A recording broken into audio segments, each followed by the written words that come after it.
Jean-Patrick Mousset, bonjour. Vous êtes responsable de l'allocation d'actifs à la Banque Transatlantique. Vous allez nous expliquer comment la hausse des taux d'intérêt impacte nos économies. Depuis un an, les banques centrales ont rehaussé leur taux directeur.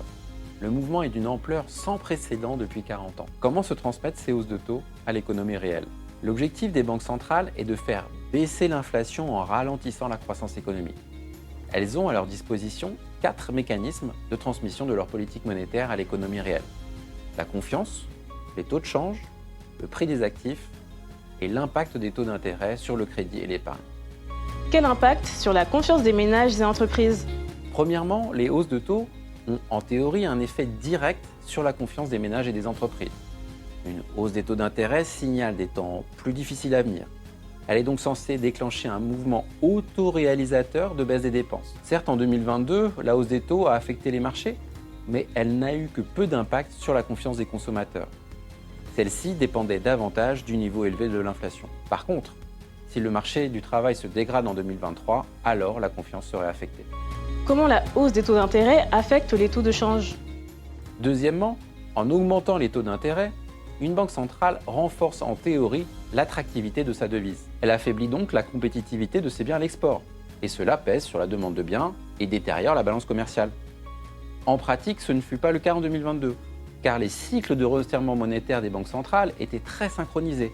Les taux de change ont donc été peu impactés, à l'exception peut-être du renforcement du dollar. Quelle influence des taux directeurs sur les marchés financiers? Troisièmement, les taux directeurs influencent directement les marchés financiers.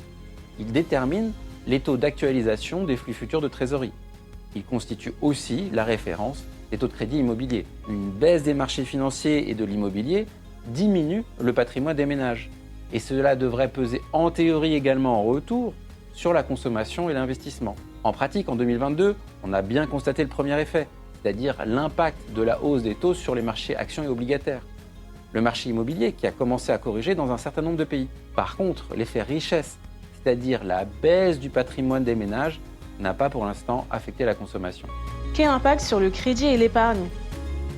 Enfin, et c'est là le principal outil par lequel les banques centrales pèsent sur la croissance, il s'agit de l'impact des taux sur le crédit et l'épargne. D'une part, en rendant l'épargne plus rémunératrice, la hausse des taux de dépôt favorise les comportements d'épargne plutôt que de consommation. D'autre part, des taux plus élevés rendent les financements d'achat immobilier ou automobile plus onéreux. Et la hausse des charges financières diminue le revenu disponible. On constate déjà que les déposants déplacent leurs avoirs vers des formes plus illiquides d'épargne, que la croissance du crédit chute et que les activités sensibles au crédit sont affectées et que les frais d'intérêt commencent à entamer les revenus disponibles. Cependant, certains pays en zone euro, notamment la France, sont moins affectés en raison de la prédominance de l'endettement à taux fixe plutôt qu'à taux variable. En conclusion, si les hausses de taux ont moins d'impact que par le passé sur l'économie, alors, face à une inflation persistante, les banques centrales devront maintenir leurs taux plus élevés, plus longtemps, de façon à avoir un effet désinflationniste sur l'économie. Et comme la politique monétaire agit avec un certain temps de retard, les économistes estiment qu'environ les 2/3 de l'impact du resserrement doit encore se faire sentir en 2023, ce qui pourrait conduire à une récession malgré un début d'année très résilient. À très bientôt pour un nouveau point Horizon Marché.